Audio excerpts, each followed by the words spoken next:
On this episode of Industry Relations, Rob and I talk about Howard Hanna and the great IDX pullouts. Let's go. This is Industry Relations, a podcast that's at the intersection of real estate and technology from an insider's perspective, with Rob Hahn and Greg Robertson. Hi, everybody. This is Greg, and I'm really happy to announce that we have a new sponsor for Industry Relations, and that company is Zenlist. I've been tracking these guys a while. It's a great new mobile application. You can do search, tour scheduling, chat, client collaboration, listing input, all from any mobile device. These guys are pretty cool. They've got about 100,000 agents across the United States. So please visit zenlist.com to schedule a demo. So if you're an MLS exec, you got to check this out. Visit zenlist.com to schedule a demo. And once again, my thanks goes out to Zenlist for sponsoring Industry Relations. Hello, everybody, and welcome to another episode of Industry Relations with Rob and Greg. This is your co-host, the Notorious Rob Hahn, and as always with me is the fabulous Greg Robertson, who is apparently standing in an airplane hangar or, I guess, his special garage with that vintage VW van behind you. And my bug, hot. Yeah. Hola, right on. Yeah, my house is being tented for termites, so I've been relegated to my office/garage. So, yeah, it's actually a pretty cool garage. Pretty cool. I assume the one behind you is probably where you need to like paint it and fix it up a bit, right? No, I mean, it's got that. It's the whole patina thing. So, you want to leave it as is they kind of say. So, yeah. All right, we do have to talk about VW at some point, but I'm pretty sure, because you kind of tweeted it out, like what we're talking about today. Yeah. So I really appreciate the Twitter Spaces that you pulled together. So tell me a little bit about you find out about this thing, and then you decided I got to pull this. Yeah, I got to give credit. I think it was Sam that first found this out, but basically Howard Hanna, one of the think the 17th largest brokerage out there. No, seventh. Seventh. So, put out a video, and it was I don't know what they call it on YouTube, but it's the unlisted video. Sorry, unlisted video, and it wasn't blocked. Yeah, wasn't blocked, but it was a recruiting video that they put together, and basically it was from Howard Hanna talking about how they were going to basically leave IDX.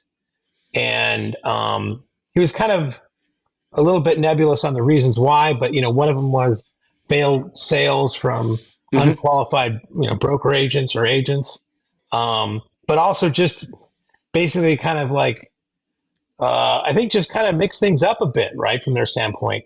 And it was a little bit of a head scratcher because they're getting out of IDX, but they're turning their website into a vow, right? But also they had said that they were going to work out a portal strategy, right? With the major portals, including Zillow. So it's just like I said. The portals are IDX. So if you're pulling out of IDX, how can you how your listing is going to show up? And then the other thing is typically what we've seen in the past, things like it. Edina, and I think in San Diego, maybe at one point, or GLVR was they're pulling out so their listings didn't go on Zillow. This was more we're pulling out so they can appear on other broker websites within the area, but we're putting it on Zillow because we think that's right. Consumers can win. And then that's right. So that was just a little bit of a mix. So again, these are all these competing things that you thought you knew the answers to, or you'd seen some things in the past, but this was different. And then the next thing is how do you, if you're pulling out of IDX, how do you put it on Zillow? And I guess the way the MLS rules there, and I think this is still up for kind of debate, is apparently Zillow lets you do a direct feed from a broker that's commingled in with the IDX feed. So it's on that first tab, not on that second tab. And I think a lot of the debate going back and forth on Twitter is that copacetic? Is that does that really match the spirit of IDX? And I'm telling you, this is just really kind of taken off. So then I said, well, let's have a Twitter Spaces about this. So I got started a Twitter space, and that's a kind of a communal thing on Twitter. You can talk. It's recorded, so if you go to Yep. my Twitter profile, you can see it, and it's recorded. You can listen to it, and we got a lot of other mixed kind of reactions from everybody. Like some people like, well, this is a nothing burger. Who cares? Yeah. And to others like, well, this is like violating the spirit of IDX. And other questions like I was going to ask you is like, if you could always do a direct feed into Zillow, why didn't Rex do that? And I might be missing some nuances there too, but Yeah. really, I mean, it's like it's the wonkiest thing. This is like soul food for us guys because we're so kind of geeky about this. It's pretty nuanced and pretty wonky for anybody else. But Yeah. and then I said at the end of the thing after these Twitter tweets is like, I know what Rob and I are going to talk about, right? So, and here we are. And I know you've already read. I put out a little piece about it already. I know you've already read it. I mean, I guess my reaction was I knew about this a couple of weeks ago, but I just didn't think it was a big deal because, like I wrote, I honestly didn't realize that people cared that much about IDX. But apparently they really do. And I guess if you're Greg Fisher, for example, because we're still going at it, Greg and I on Twitter.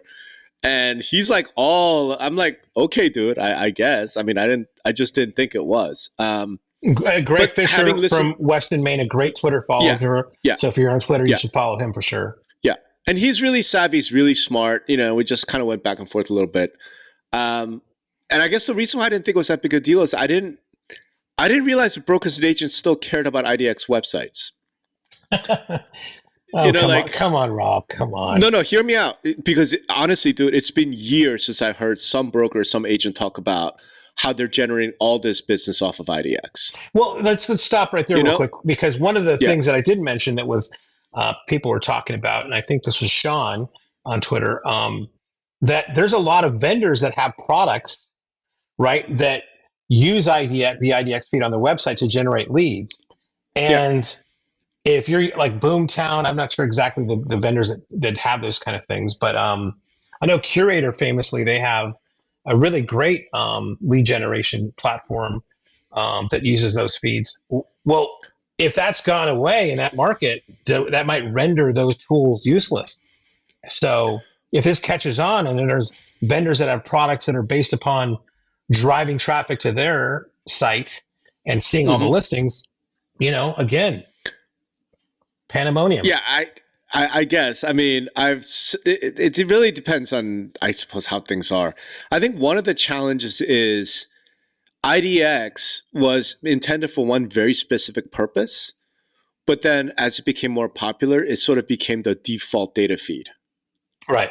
If that makes sense, right? Well, no, we talked about vendors. We talked about it before. It just all the portals started using IDX because there was no real other thing for them to use.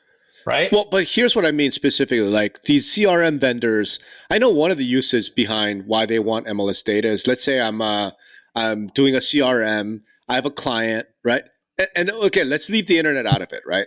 It's just my next door neighbor says, hey, I'm thinking about buying a house. Will you send me, new listings as you come across them? So I set up a drip in my CRM, says, hey, pull all new listings off the MLS and then send the drip to this client, right? Right. The point I want to make here is you don't need IDX feed for that. All you need is a data feed from the MLS, right? Because IDX is very specific. Its intent is very specifically that you can use other brokers' listings to do lead gen, right? For client service, like there used to be a lot more feeds, right? And specifically, I think I would point at like the VOW feed from back in the day, right? So if you're just actually servicing a client, then you should use the VOW feed. And a lot of these vendors, unless you are literally doing advertising and lead generation, you should be using VOW, right? Yeah, I remember what's happened over the years. Yeah, I remember back in the day when this was when this started to happen, where they defined these IDX or VOW, and there was a lot of industry pundits like us predicting how many websites brokers would go to VOW and how many. And I think a lot of us thought they were going to go VOW. But IDX just took off, right? And VOW died, like nobody did a VOW, right? And it was because VOW required registration, right? So nobody used it, right? And the thing that what it turns out is what brokers and agents really care about is leads. They don't really care about client service. They care about leads, right? Which is why Val died. I'm just saying, like, some of these tools, you shouldn't be using IDX. You should be using the VOW. You should be using the Val feed or broker back office feed or whatever other feeds that are kind of that people are trying to push, right? So that's number one. Number one is, yeah, like for Sean's point, I'm sorry that some of your tools are going to break, but those vendors probably shouldn't have been using IDX feeds to begin with.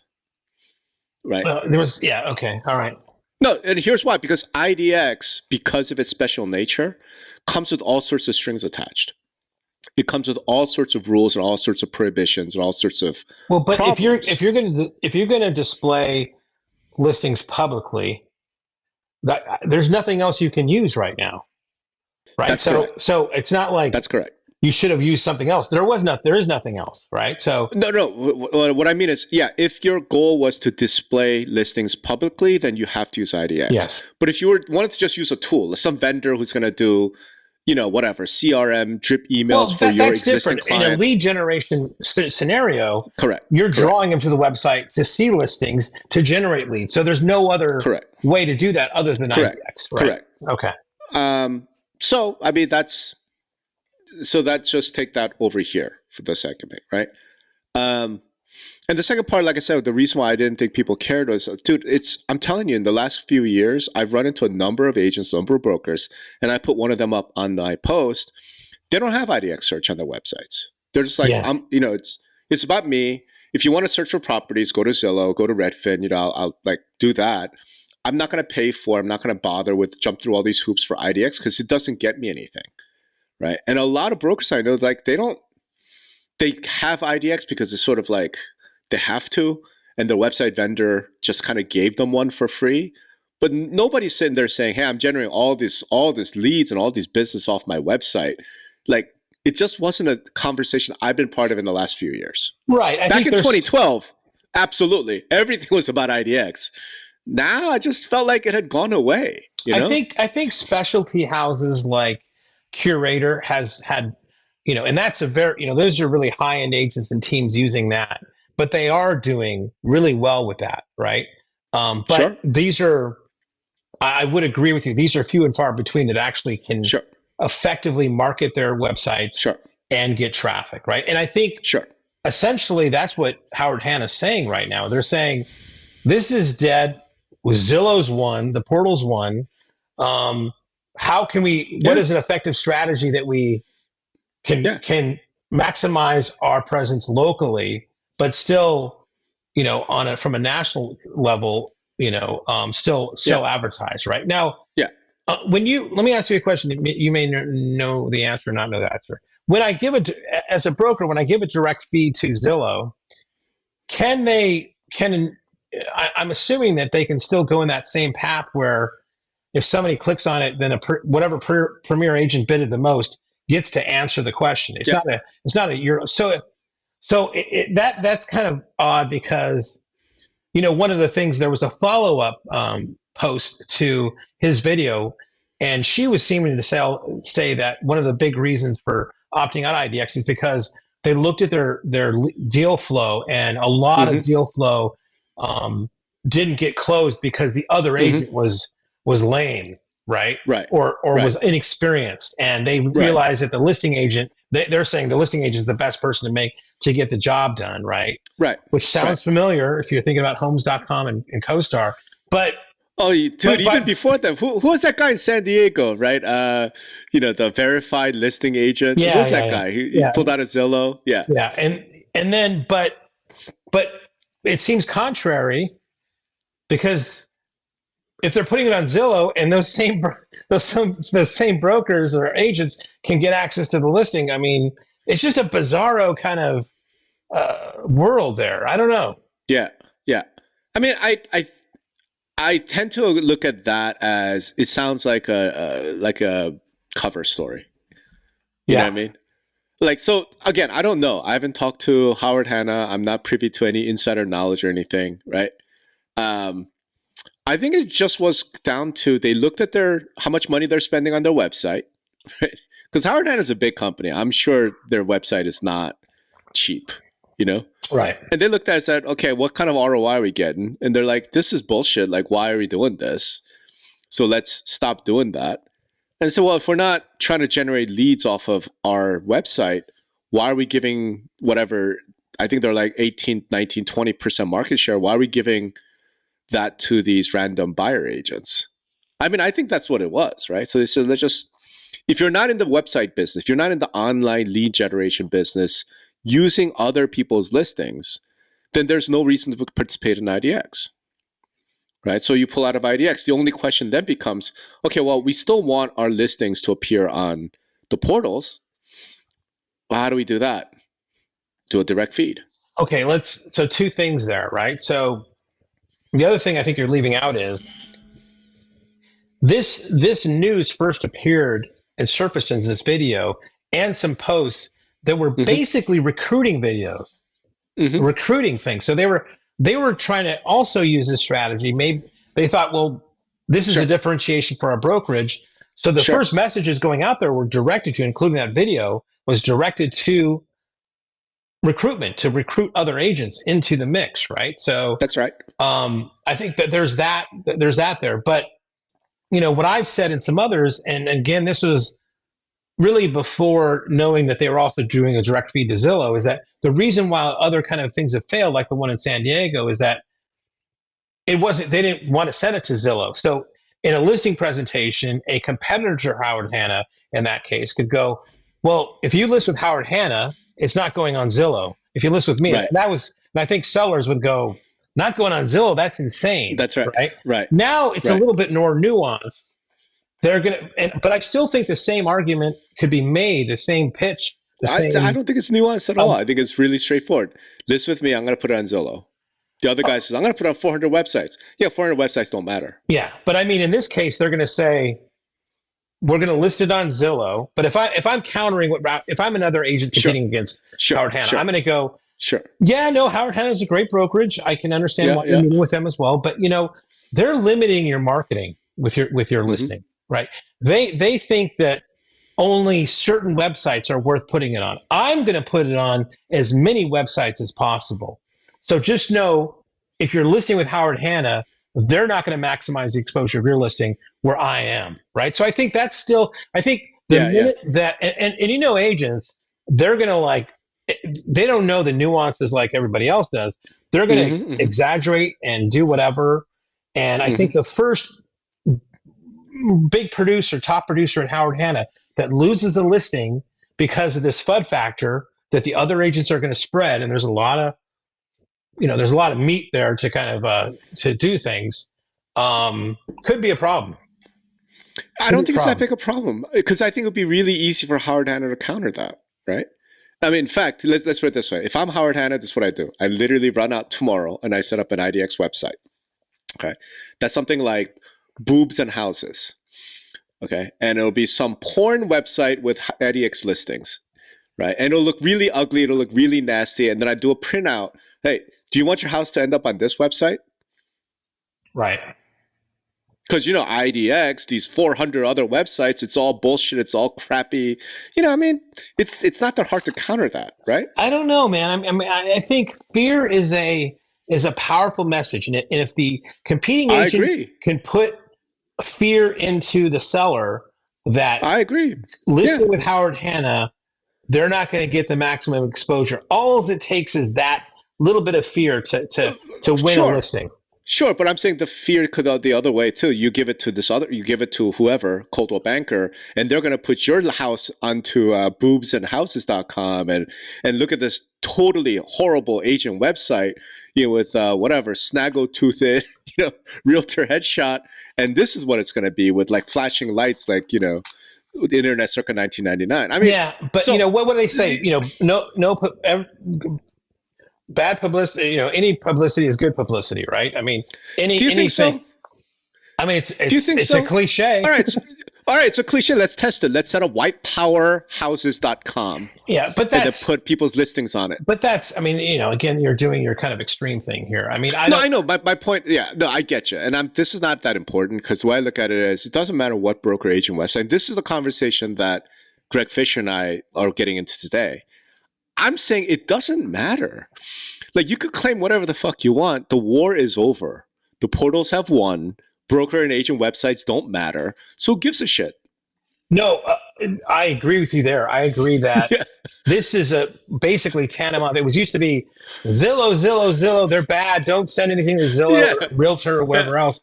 And now these guys are basically saying, we know, there's nothing we can do here. Yeah. What strategy can we do now to adjust based upon that they're basically waving the white flag with the portals? Right. And what I find so interesting about this is, so this is like literally 10 years ago, man. Back in 2012, like from 2010 to 2012, like, so very early on in my sort of blogging career, like the first thing I really got into was the syndication IDX war, right? And I don't know if you remember back then, I think I was kind of unique in the industry for saying that syndication and IDX are the same. Like, I don't understand why we have two different sets of rules. It's just, and then people like Chris Berg and, Jay Thompson, before he started to work for Zillow. And I found a great post where Brian Larson and I were kind of going back and forth.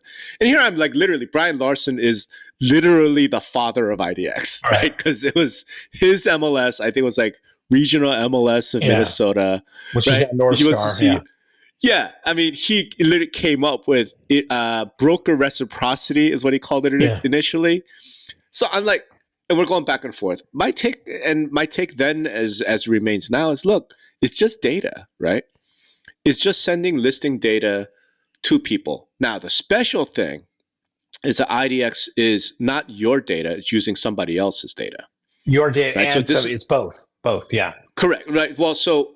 It's not even both, because if it was just mine, I would just send a direct feed to whoever the hell I want. It's my listing. I can do whatever I want with it, right? And this has come up over and over again over the time. Do you remember when, I remember maybe it was 2015 when we got into the whole social media online, like IDX kerfuffle? Do you remember this? The question was, can an agent take an IDX listing and put it on Facebook or Twitter? Right. Because this was when social media advertising was just starting, and there was huge amount of controversy around it. But the one thing that kept coming up was, if you want to put your own listings on Facebook, have at it, right? Like, do whatever the hell you want with your own listings. But you can't put somebody else's listings onto social media, right?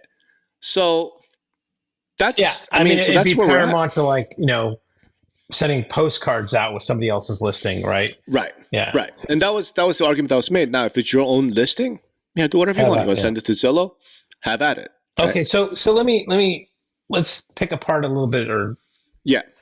What's your opinion about being able to have your cake and eat it too? Meaning, I'm going to pull out of my local market on IDX, but I'm going to feed a direct listing to Zillow. Is that? Do you think that that's kind of violating the spirit of IDX there, or is that nothing? Well, no, it's a nothing burger because I pulled out of IDX. But Zillow being able to, basically, and I don't know if the word is commingling, but being it able is commingling, right? So why is that on the second tab? It's not, because of, and this is the question. I don't know the answer, right? So. Who was it? Was it Sam that was saying that, these are big brokers, these are people who know what the hell they're doing. Clearly, if they're doing it, it's probably compliant. I have to imagine that the local MLS, and I think it's Normless. I think Northern Ohio Regional, or is it MLS Now? MLS Now, or whatever. It could be yes, MLS Now. Yeah, yeah. Some MLS, right? Right. I have to imagine that they don't have the non-commingling rule, because if they did, then these listings have to go on tab 2. Right. So non-commingling rule, and I know that's people are starting to take that down, wasn't it? RE Colorado that kind of did that, right? Okay, so then that's interesting. So this movement, like, and again, I always say this, but there's no coincidences, right? So. The fact that now, wasn't it Rex that brought this first to light, where it's like they were saying, yes, ma'am. having this commingling rule, no commingling rule, really brought them down. Yeah. And I remember Gene Millman had written something about how they're taking the commingling thing, but a lot of MLSs were saying we've already had this. This isn't a rule anymore. Well, so going back to one of the things I said in the beginning, why didn't Rex just do add it on there as a broker? I guess because they weren't a member of the MLS, were they? Right. They weren't a member of the MLS, and I think what they're saying is the markets where they really got hurt, really got hammered, there were non-commingling rules in place. Okay. That's their claim. Okay. Right. Now we'll see at trial. I mean, by the way, that case is going to trial in September. Yeah. So we'll find out. But yeah. And then Zillow had at the time, because God, I remember what year it was. Remember when Zillow used to take a direct feed from brokers? Yeah, of course. Yeah. And then they got rid of that. Yeah. Well, because they said we only want to. No, we only want to take a syndication feed from the MLS, and then they switched to we're going to go to IDX. Right. Well, they discovered that the brokers sending them feed was like they didn't have the, and MLS does a good job of keeping that of cleaning up that data and making it good, and they were tired of these inconsistent feeds from brokers as far as that what weren't the quality that the MLS would bring them. That's right. Right. That's right. Right. So, I mean, I have to assume that because if whatever MLS, Normless or MLS Now or one of these, if they have a non-commingling rule, then I think Zillow is in violation. Right. You can't mix that with IDX data. But they're smart enough to check all that shit. So correct. You got to believe that. I have to assume that they've done their homework. Right. Correct. So my thing is, and I'll still go back to this even if you're discounting it, is will the brokers in that market be able to put enough fear into sellers and kind of morph this away that they're going to put doubt in the seller's mind that if they go with Howard Hanna, they're not going to get that listing is not going to be, given it maximum exposure on the internet. Right. I guess we'll find out. Yeah. I don't know. Like, so somebody come and tell us in 6 months, whether it's having a real impact on the market. I can't imagine it, I'd be willing to make a bet. I think they retreat from this by the end of the year. I don't. I think they retreat from this by the end of the year. I really don't. I think they go deeper, right? Because the thing that I'm curious about is, okay, so Howard Hanna pulled out of IDX, right? They're keeping the listings in the MLS. So if you're a buyer agent and you see your client says, hey, I want to go look at this house, you just log it to the MLS. There it is, right? You go show it.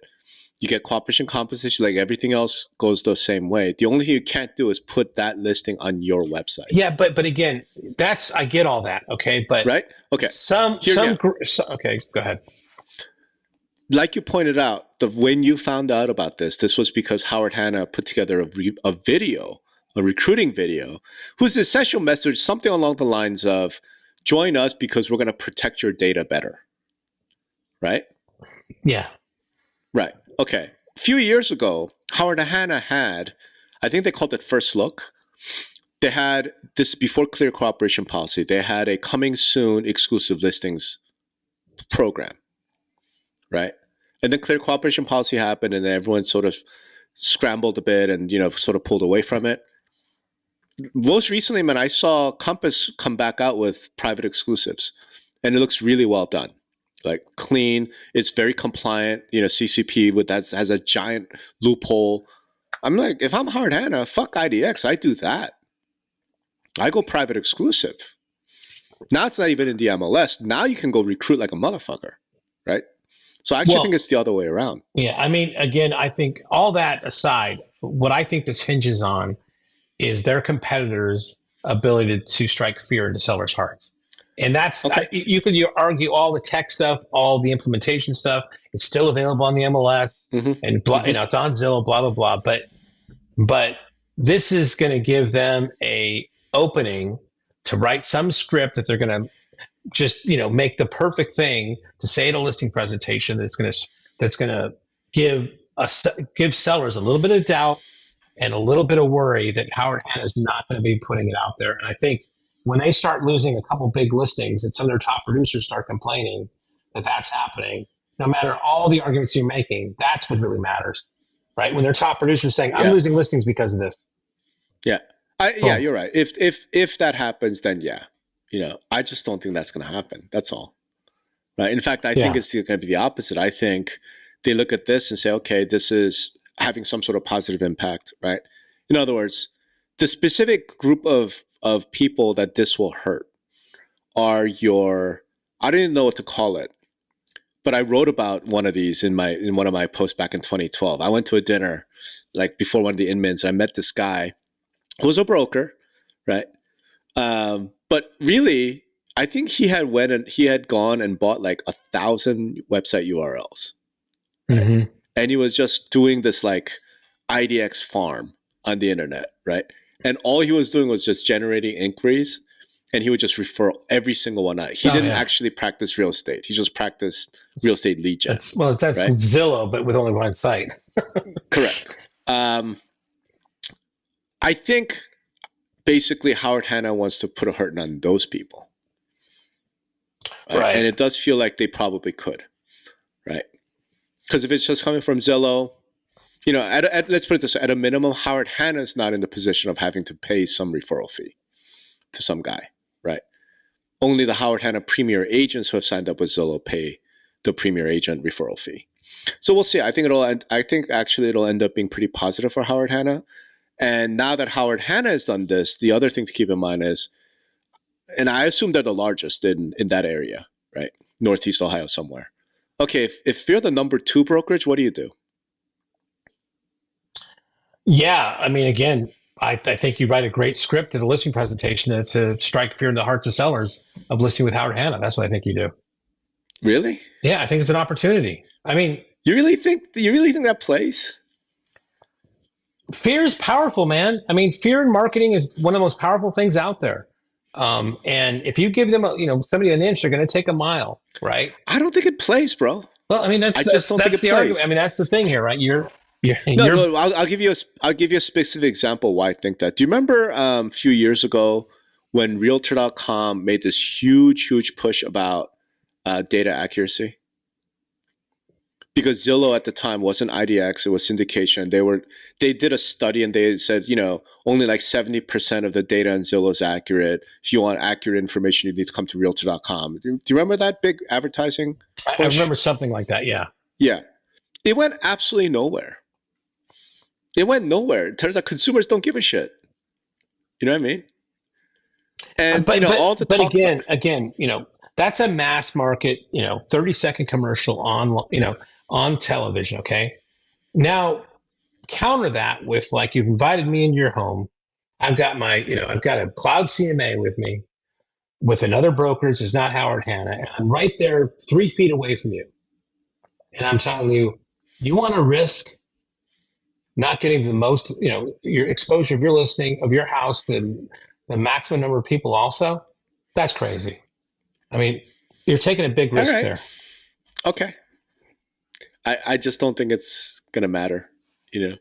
I'm trying to think why I'm trying to understand why I think that, because there's all these internet websites. There's all this, and I don't know. Maybe it's like back in the day. I remember there were all these blog directories, and this is going back a long motherfucking time. Mm-hmm. I get it. But they would be like, submit your blog to our directory for free exposure to blah, blah, blah. And I was like, fuck off. Like, I don't need you. Like, I have Google. Like, I don't need to be part of some directory. Are they going to go on Redfin? No, it can't. I mean, that's another thing. They would have to send a direct feed to Redfin, the way they're doing to Zillow. But I don't think Redfin can handle that. They might be able Redfin can handle it. But I mean, would they? Redfin can certainly handle it, but no, the question is whether Howard Hanna would send it. Right. I mean, let's think about that. I mean, I think we've talked about this before. All my kind of non-real estate friends, and I asked them what they use, all of them love the Redfin app. Right. So right there is a chink. Well, sure. What app do you use, Mr. Seller? Well, I like Redfin. Sure. It's not going to be on Redfin. That's right. That's right. I mean, just little things like that. I mean, you write the right script, man, and sometimes it can be the difference. It can. Let me put it this way. I don't think Hobie Hanna, I mean, it's Howard fucking Hanna. You know what I mean? They're not morons in the real estate game, right? I'm sure they went through this. I'm sure they war gamed it and they said, we're not going to lose very much. Now, to your point, they could be wrong. To your point, they could be wrong. And in 3 months, they could just come crawling back and say, nope, we're back in IDX. Yeah. Right? Turns out we lose way too much if we pull out of IDX. That could absolutely happen.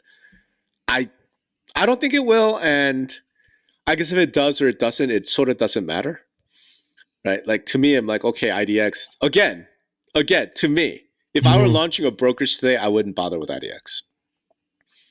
Right? I would just talk about the brokerage, our agents, have community videos, whatever. Like, who gives a shit about IDX? Like, the portals have won. I'll just put a link to like Zillow or Redfin or something. Like, frame it in. Do you know what I mean? Like, why spend the money? That's a strategy. Now, that's not sure. Good. Yeah, that's not good news for vendors. I get it. A bunch of website vendors should be terrified. If your business is selling IDX websites, then this but that's is probably a very different argument or thing of what Howard Hanna is doing, right? It's not. They're not. I mean, you're saying you're not going to put up an IDX website as part of your brokerage website, okay? That's very different from pulling out of IDX completely and not having those listings show up on any of the local broker sites, right? Are you saying that if you were a broker right now, you would opt out of IDX? Yes. Is that what you're saying? Absolutely. Yeah. Yeah, that's exactly what I'm saying. Because what do I get from it? But will you get Zillow? Will you get Redfin? You get of course, yeah, of course, because they have the traffic. Right. So but by pulling out some of those sites, you're not going to get into. No. So I would try and do a direct feed. Is my point, right? Right. For those would accept a direct feed, right? Correct. Right. Yeah. And if they don't, then I guess they don't, and then I have to make that judgment. I'm just saying, like in 2023. So maybe this is really the question: as a brokerage, right? Why would you join IDX? Again, for distribution, right? To get that listing as much exposure on the internet as possible. So just distribution to other brokerage and agent websites? Well, of course. I mean, the other agents. That's why you would join? That's one of them. That's one of the reasons, right? And what's the other reason? Well, the other reason, it gets to the portals easily. I don't have to do anything. I don't have to do anything special to make that happen, right? I mean. And then I'm certain that it's on all the portals, not just 3 of the 4 or 2 of the 5, right? Or whatever it is. What portals other than Zillow, Redfin, and Homes do you want to be on? Or Realtor.com? Yeah. Other than those 4. Like, do you care about Movoto? I don't care about, I care. You know what? It's not a matter of caring about whatever. I don't know where it's going to hit. I can't predict that. They might be on Movoto. They might be on whatever. I mean, I'm not going to take the risk of like, I'm not some sort of clairvoyant that I can say where the buyer is going to find this listing. I'm going to put it as many places as I can so people can find it. And as we're going around there, there was a study. I'm serious. There was a study. I'm so going to start nakedlistings.com. Yeah. It's time. Yeah. There was a study back in the day when Dan and I first started, and this might be different now because this is back in 2008, 2009, where the study said that most people visit up to 8 different real estate sites before choosing. And then there was another study that was they might start at a Zillow high in the thing, but when they start working with an agent, a lot of times through the agent broker, they really kind of go down to that agent or broker website, right? So I don't know if that's I don't know if that's the same now, but no, it's not. I'm sure it's the same now. My point is that agent broker website. Guess what? That's a VOW, right? That's a VAL website, and it's much better. Right. So, and Howard Hanna said we're converting to a VAL. So I'm sure they're going to still keep that. Right. They're just saying we don't care about our listings showing up on your website, Mr. Agent. And as a result, I don't care about putting your listing on my website because nobody's coming to our website. We're just not seeing that kind of lead gen. So what do we care? Yeah, I don't, and if you're not going to do that, then why be in the IDX? Right. Right. That's what I'm saying. Yeah. So yeah, pulling out makes perfect sense to me. Now, is it a smart business decision? I don't know. I mean, we'll find out, right? And like you said, if 3 months from now, Howard Hanna is like, "Oh, that was a mistake. Let's not do that." We'll know. Well, they'll never say that. They'll say we reimagine our position here. We're rethinking our strategy. Yeah. Something. I mean, we'll find. I don't think it's that big a deal. the bigger deal to me is like, if this works, and I think it will, then you got to really take another hard look at Office exclusives. Mm-hmm. Right. I mean, I found, so on Twitter, I found Sam DeBoard's response kind of interesting. I was like, why did you guys make such a, remember my question to you guys, I enjoyed this.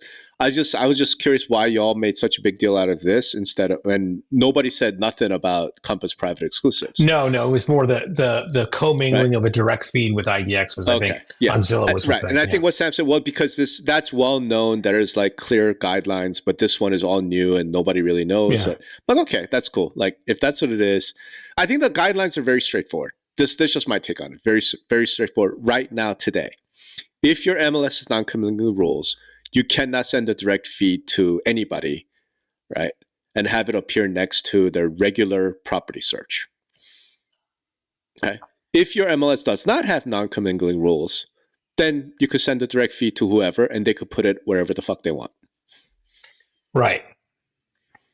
Simple. Now, there are some like people are coming up with like, who was it? I think it was Cole Boyer saying, if you're an MLS, you facilitate, you've undermined your value proposition. Is that what he said? Yeah, I mean, again, I think there is a contingency out there that this is really undermining the spirit of IDX, right? And I mean, it's like show business, not show friends, right? I get that part too, right? Yeah. There was a lot of conversation around spirit of collaboration or something. I was like, really? All right. Seems to me the spirit of collaboration is on death's door.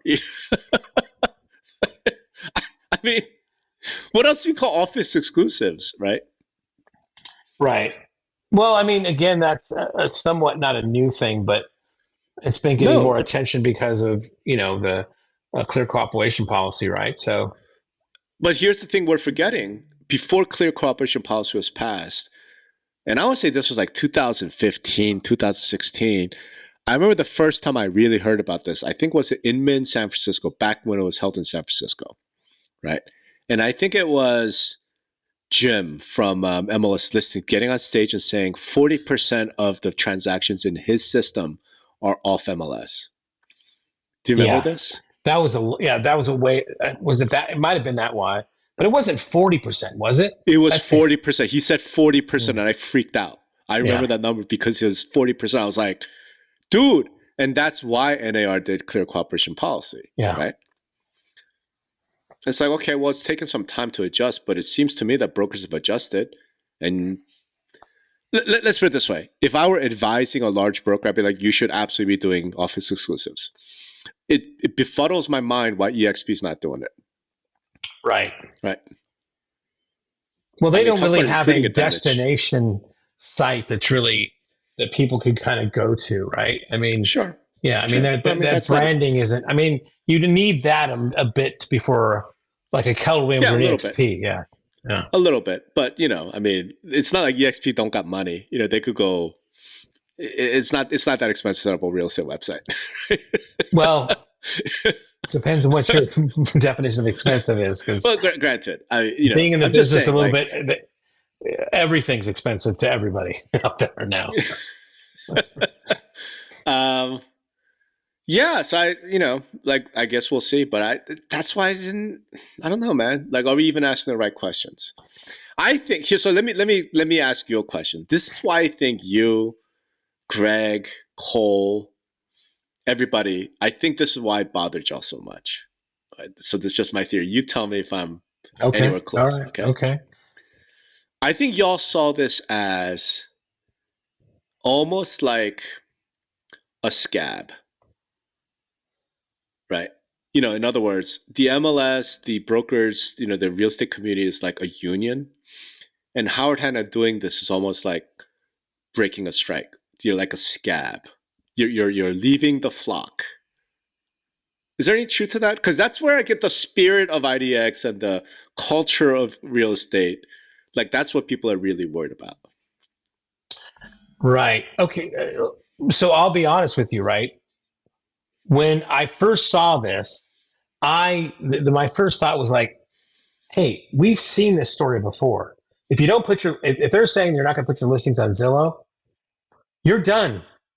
Sellers are not going to take that, right? So the reason why I first got into it was like, this can't be happening again, right? We know how this story ends. What's going on here?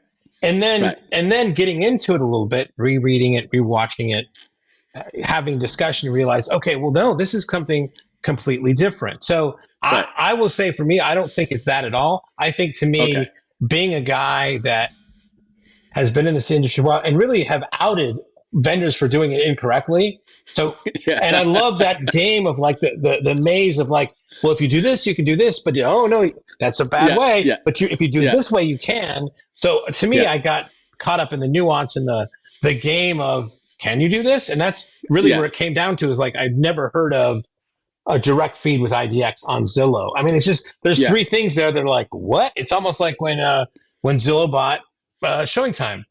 Wait, hold on. They're a vendor, but now they're also a participant. But all the other members are paying Zillow money for this member benefit.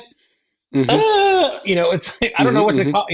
So it's more and more. That's what keeps happening. Is everybody's trying to figure that out. What I'll maybe we can wrap after this, but what I'll say this though is that what this is to me, also what I thought it was, is and maybe this goes more to your argument, because I'll fess up to this. And I was thinking, man, the market is so weird right now. It's so tough. And this just feels like these guys are desperate. They got to do something. They got to come up with something. And maybe that's closer to your scab comment than what, but I thought, man, things are getting so bad out there that they got to come up, they're going to throw any fucking shit on the wall to see what sticks.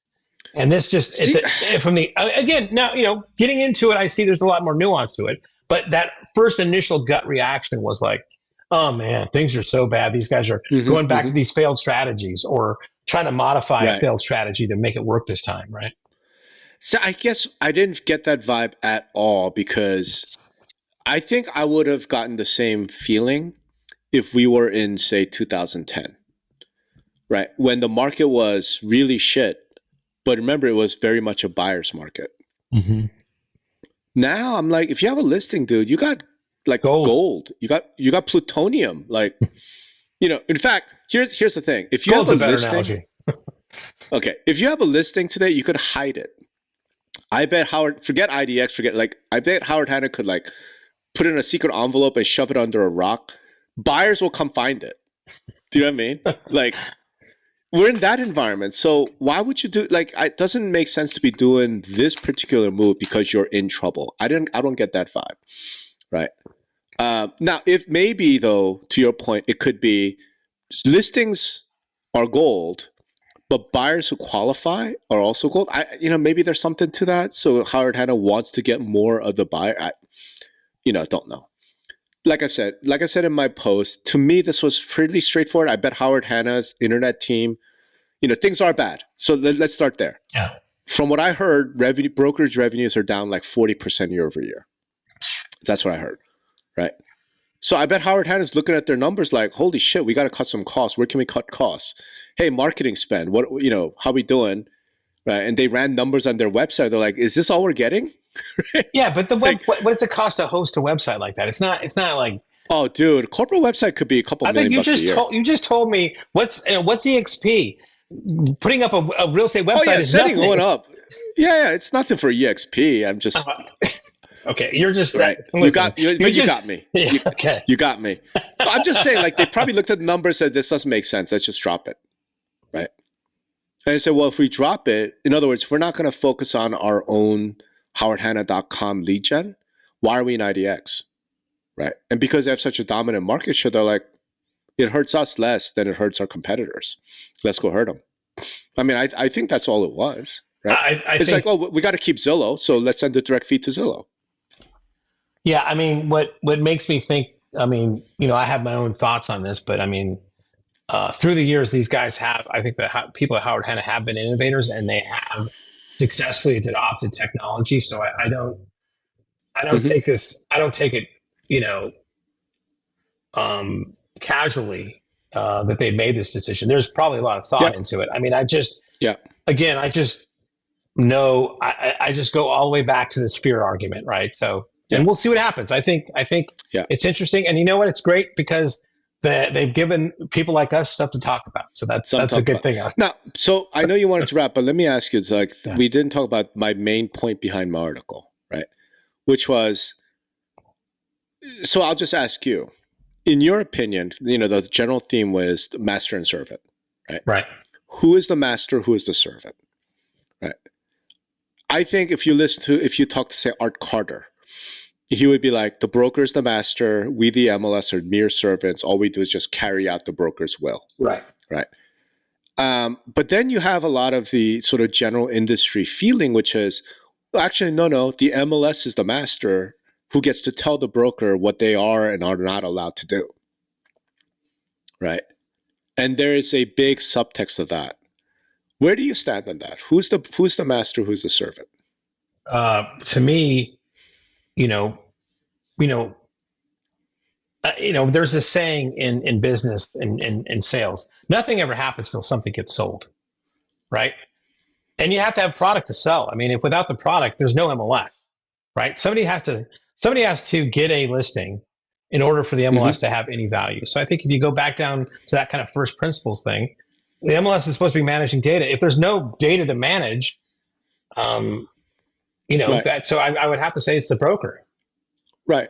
So but there's a trade-off though, right? Let's go back to your thing before. You said they stopped taking broker direct feeds because the MLS did a better job at it. We're more consistent about it, managing that data, right? So there's a symbiotic relationship there. Now, what does it take to get that kind of feed? It takes management. It takes a organization like an MLS to put inside rules and to put things in there so that data is, clean and it is, consistent, right? So it's master and servant, yes, but I mean, maybe it's not a master and servant thing. It is a symbiotic relationship between both of them. They need each other. Both of them need each other. I don't know who has the upper hand or not, right?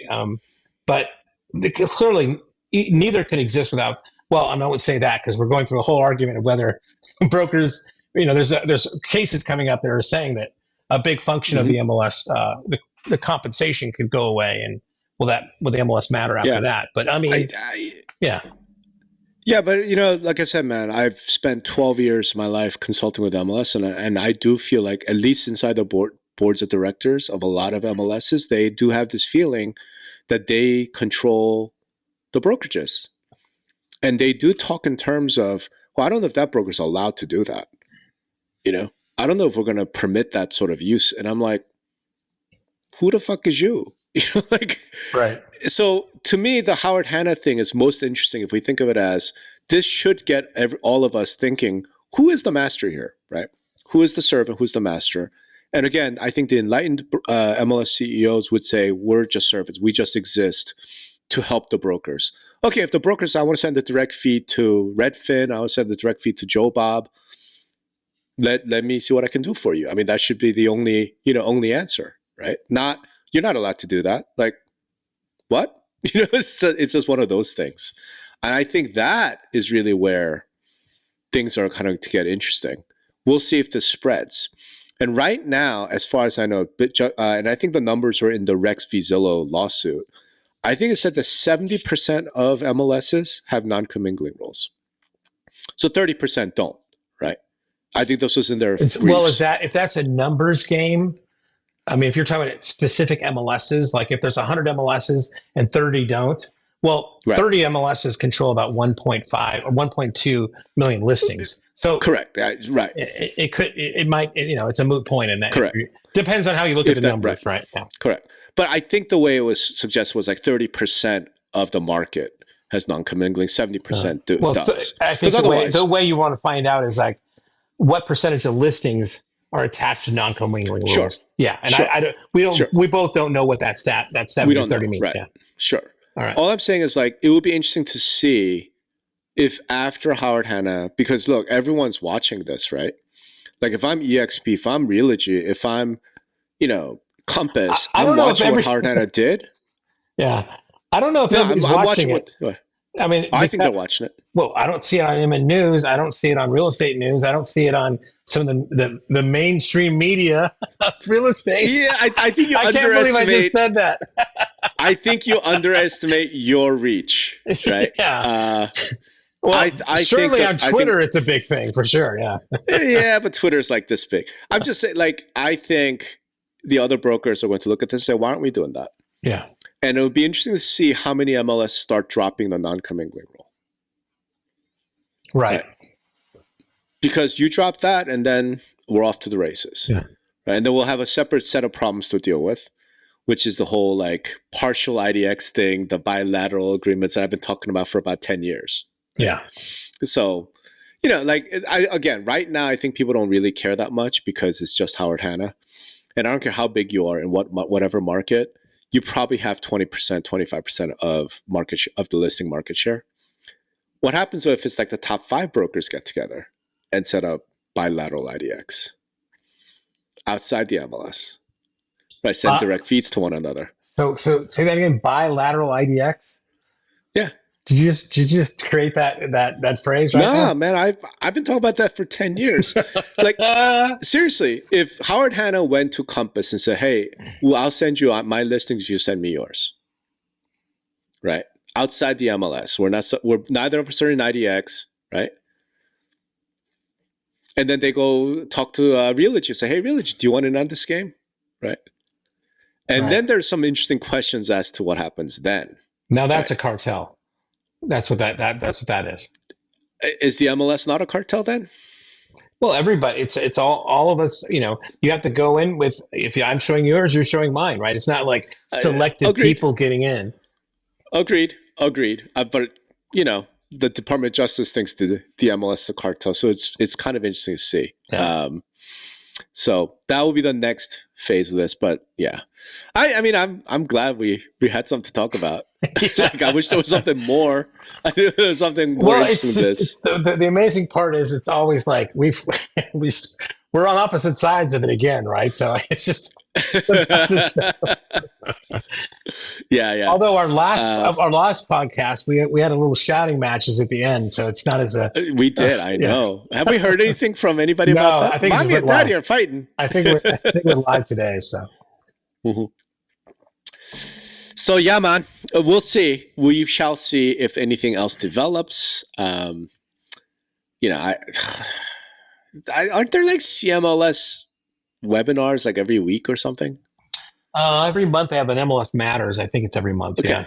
So maybe the next month's MLS Matters, like this will be a big thing, and somebody will come and talk about it. Yeah.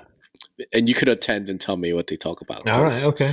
I'm not invited to any of that stuff, as you know. So anyway, hey, thanks for promoting my webinar. Oh, yeah. So why don't you give a little bit of shout out right now, because this will be airing before that. That's true. All right. So July 10th, Monday, and I will write a check to our mutual account. This is like a sponsorship, sponsored by the Notorious Rob webinar. I'm going to do a webinar at 10 a.m. Pacific about the commission lawsuits and its likely impact, because I've asked my readers, like, hey, would it be helpful? Because I've been writing about this for a good 3-4 years now, and there's been a lot of stuff, and I feel like people are just a little overwhelmed. So I thought, you know what, maybe it'll be helpful. I'll put it all together, do a presentation, like walk through everything, and then have everyone, you know, tell me how wrong I am or want to disagree with me. I'm like, show me the facts, brother. I'm happy to be wrong. But it's, I'm a little tired of the happy talk going on in the industry. A little tired of the, you know, everything will be fine. There's nothing to worry about. Like, nah, man, this is pretty serious. As I said in Twitter, I think this is must-see TV. So thank you. We'll put a link to the registration in the show notes, and you know, hey, support your local blogger here, right? So help Rob out. Hey, so I have a story about this dropping today. So by the time this airs, it'll already be out. As an example, did you know? Like, so let me put it this way: has anyone in the industry even touched on the fact that Sherman Antitrust Act is a criminal statute? Not that I know of, because I don't think have I heard that they've been enacting the Sherman Antitrust Act? No, the Sherman Antitrust, that's the law that NAR is alleged to have violated, right? Well, are there more than one antitrust acts out there? I mean, or is it just that's the one? Yeah, it's pretty much that one. Yeah, it's Sherman and then Clayton Act, which modified it. All I'm saying is, no one in the industry has even mentioned the fact that this isn't just a civil thing. This is a criminal lawsuit. This is a criminal law matter. So Gary Keller is going to be locked up and put into prison? It's entirely possible that Gary Keller could be locked up in jail. Yes, that's what it means. Rob, it's just you're so on brand. You're just I'm not saying it's gonna happen. No, here's my point. I'm not saying it's gonna happen. I'm saying the fact that no one in the industry has even mentioned the fact that Sherman Antitrust Act is not just a civil thing; it is a criminal statute, punishable by up to 10 years in prison. Okay, no one's even talking about this. I can't think of a better way of wrapping this podcast with that image in my mind. Yeah. So if you want to hear more like that, come check me out. Come hang with me July 10th at 10 a.m. Pacific. Thanks, man. Thanks for letting me promote that. Of course. And thanks to everybody for listening to us yammer, as always. And we will see you the next time. Thanks, everybody. All right, bye. Listen, content is everything. Two Brothers Creative makes it look easy. Right now, business owners really only have two options. The first option is hire a big firm. Now, this big firm's going to come in, make you think that they invented all the algorithms, and start charging you thousands of dollars every month. You don't want to do that. Second option is to do it yourself. Well, that means you got to learn SEO, SEM, copywriting, marketing techniques on the web. You should be really focusing on your own product. But now there's a third option. It's called Content in a Box. Give Two Brothers Creative 30 minutes a week and they'll handle everything. Plus, they'll show you how to bring it in-house later on.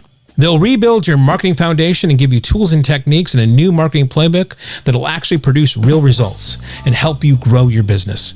Two Brothers Creative will give you the confidence and know-how to tell the SEOs and SEMs and all those other acronyms to get fucked. You're in control now. Get started today at thecontentbox.com.